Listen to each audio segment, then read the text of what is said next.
നമസ്കാരം. എല്ലാവർക്കും ഈശ്വരാനുഗ്രഹം കിട്ടട്ടെ എന്ന് പ്രാർത്ഥിച്ചുകൊണ്ട് എല്ലാവരെയും ഞാൻ ഈ വീഡിയോയിലേക്ക് സ്വാഗതം ചെയ്യുന്നു. ഞാൻ ഇന്ന് പറയുന്ന വിഷയം 2026 വിഷുഫലം. അത് കർക്കിടക കൂറിൽ വരുന്ന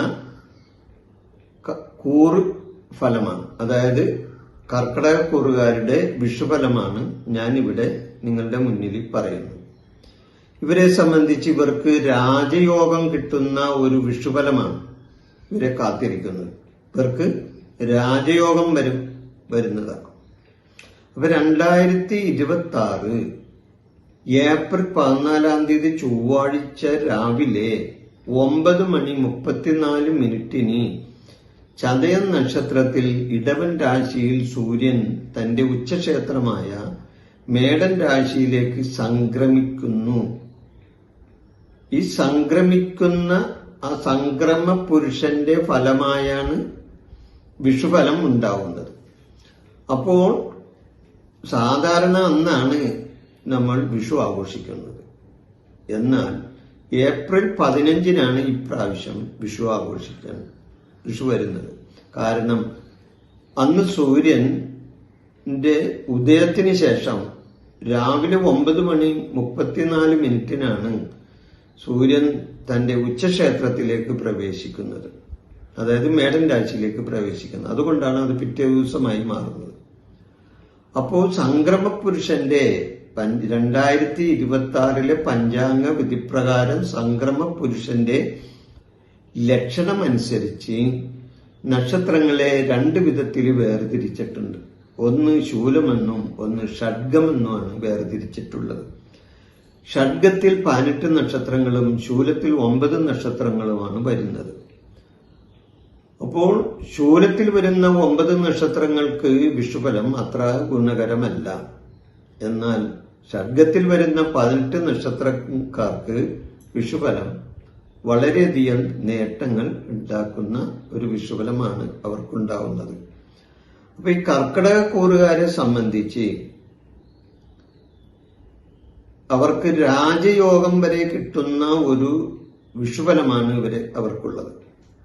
എന്റെ ഈ ചാനൽ നിങ്ങൾ ഇതുവരെ സബ്സ്ക്രൈബ് ചെയ്യാത്തവരാണെങ്കിൽ ഇതൊന്ന് സബ്സ്ക്രൈബ് ചെയ്യണമെന്നും ഒന്ന് ലൈക്ക് ചെയ്യണമെന്നും ഈ ചാനലിനെ സബ്സ്ക്രൈബ് ചെയ്ത് ലൈക്ക് ചെയ്ത് പ്രോത്സാഹിപ്പിക്കണമെന്നും ഈ അവസരത്തിൽ ഞാൻ നിങ്ങളോട് ആവശ്യപ്പെടുകയാണ്. അപ്പോ പുണർദത്തിന്റെ അവസാന പാദത്തിൽ ജനിച്ച ഈ കർക്കിടകക്കൂറിൽ വരുന്ന നക്ഷത്രത്തിൽ പുണർദം നക്ഷത്രത്തിന്റെ അവസാന പാദത്തിൽ ജനിച്ച ചില ആൾക്കാർ അവർ മധ്യശൂലത്തിൽ പെടുന്നവരാണ്. അപ്പൊ അവരെ സംബന്ധിച്ച് ഈ പുണർദം നക്ഷത്രക്കാരെ സംബന്ധിച്ച് മൊത്തത്തില് നോക്കുമ്പോൾ അവർ ഈ മധ്യശൂലത്തിലാണ് ഈ സംക്രമ പുരുഷന്റെ ലക്ഷണം അനുസരിച്ച് അവർ മധ്യശൂലത്തിൽ വരുന്ന നക്ഷത്രമാണ്. അവരെ സംബന്ധിച്ച് ഈ കർക്കിടകക്കൂറിൽ നിൽക്കുമ്പോൾ അവർക്കത്ര ഗുണകരമല്ല ഈ വിഷുഫലം. എന്നാൽ പൂയം ആയില്യം നക്ഷത്രത്തിൽ ജനിച്ചവർക്ക്, അതായത് കർക്കിടകക്കൂറിൽ തന്നെ മറ്റ് 2 നക്ഷത്രമായ പൂയം ആയില്യം ഈ നക്ഷത്രത്തിൽ ജനിച്ചവർക്ക് വിഷുഫലമായി അവർ മധ്യഷഡ്ഗത്തിലാണ് വരുന്നത്.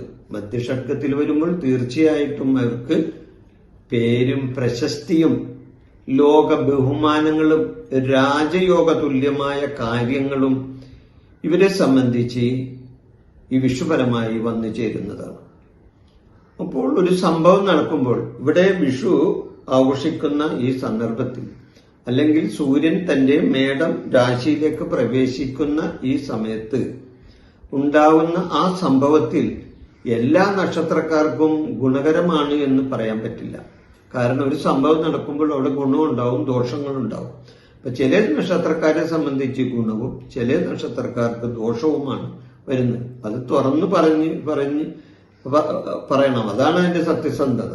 അല്ലാതെ എല്ലാ നക്ഷത്രക്കാർക്കും ലോട്ടറി അടിക്കും, അല്ലെങ്കിൽ എല്ലാവർക്കും അങ്ങോട്ട് ഭാഗ്യം കിട്ടും, അല്ലെങ്കിൽ എല്ലാവരും അങ്ങോട്ട് നല്ല രാജയോഗത്തിൽ വന്ന് രാജയോഗം കിട്ടുന്ന കാര്യങ്ങളായി ഇവർക്ക് വന്ന് സംഭവിക്കും എന്നൊക്കെ പറയാൻ പറ്റില്ല.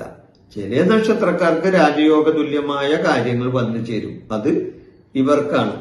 പൂയം മായില്യം നക്ഷത്രത്തിൽ ജനിച്ചവർക്ക് തീർച്ചയായിട്ടും അവർക്ക് രാജയോഗ തുല്യമായ കാര്യങ്ങളായിരിക്കും വന്നു ചേരുന്നത്. വിഷുഫലമായിട്ട് പേര്, പ്രശസ്തി, സാമ്പത്തികമായ നേട്ടങ്ങൾ ഇവരെ കാത്തിരിക്കും. ഈ വിഷുഫലം ഇവർക്ക് ലോക ബഹുമാനങ്ങൾ കിട്ടുന്ന സമയമാണ് വിഷുഫലമായി ഉണ്ടാവുന്നത്. ബന്ധുജനങ്ങളുമായി സംഗമിക്കാനും അവരുമായി സൗഹൃദം പുനരാരംഭിക്കാനും, അകന്നു നിന്നവരാണെങ്കിൽ പുനരാരംഭിക്കാനും ഒക്കെ സഹായിക്കുന്ന ഒരു ബന്ധുജന ഗുണം ഈ വിഷുഫലമായി ഇവർക്കുണ്ടാവുന്നതാണ്.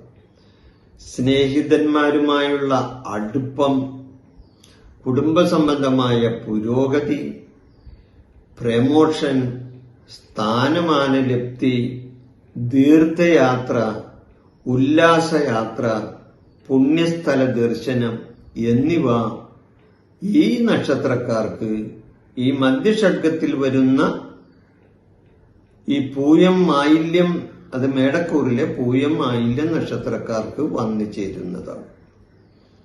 അപ്പൊ പുണർദ നക്ഷത്രക്കാരെ സംബന്ധിച്ച് അത്ര ഗുണകരമായ എല്ലാ കാര്യങ്ങൾ ഇവർക്ക് ഉണ്ടാവുന്നത്. അപ്പോൾ ഇവരെ സംബന്ധിച്ച് ഈ ഷഡ്ഗത്തിൽ വരുന്ന ഈ നക്ഷത്രക്കാരെ സംബന്ധിച്ച് അവർ ചെയ്യുന്ന പ്രവർത്തികളിൽ അവർക്ക് ഗുണം കിട്ടുകയും അവർ വിചാരിക്കാത്ത പല കാര്യങ്ങളും നേടിയെടുക്കാനും അവർക്ക് ഈ വിഷുഫലമായി വന്നു ചേരുന്നതാണ്. സാമ്പത്തികമായി അവർ വിചാരിച്ചതിലും കൂടുതൽ സാമ്പത്തിക ഭദ്രത കിട്ടുന്ന ഒരു സമയമായിരിക്കും. ഉദ്യോഗസ്ഥന്മാരെ സംബന്ധിച്ച് അവർക്ക് പ്രമോഷനും അതോടൊപ്പം തന്നെ ശമ്പള വർധനയും മേലാധികാരികളുടെ പ്രശംസയും ഇവർക്ക് കിട്ടാൻ ഇടവരുന്നതാണ്. അപ്പോൾ ആകെ നോക്കുമ്പോൾ കർക്കിടകക്കൂറുകാരെ സംബന്ധിച്ച് രണ്ട് നക്ഷത്രക്കാർക്ക് ഗുണവും, എന്നാൽ കർക്കിടകക്കൂറിൽ വരുന്ന പുണർദം നക്ഷത്രക്കാർക്ക് അത്ര ഗുണകരവുമല്ല എന്നാണ് ഈ വിഷുഫലമായി ഈ കർക്കിടകക്കൂറുകാർക്കുണ്ടാകുന്ന വിഷുഫലം. ഈ വിഷയം ഞാനിവിടെ അവസാനിപ്പിക്കുന്നു. നിങ്ങൾക്ക് നല്ലത് വരട്ടെ എന്ന് പ്രാർത്ഥിച്ചുകൊണ്ട് എല്ലാവർക്കും നന്ദി, നമസ്കാരം. എൻ്റെ ഈ ജ്യോതിഷ പ്രോഗ്രാം നിങ്ങൾക്ക് ഇഷ്ടപ്പെട്ടാൽ ഇത് സബ്സ്ക്രൈബ് ചെയ്യാനും ലൈക്ക് ചെയ്യാനും ബെൽ ബട്ടൺ അമർത്താനും മറക്കരുത്.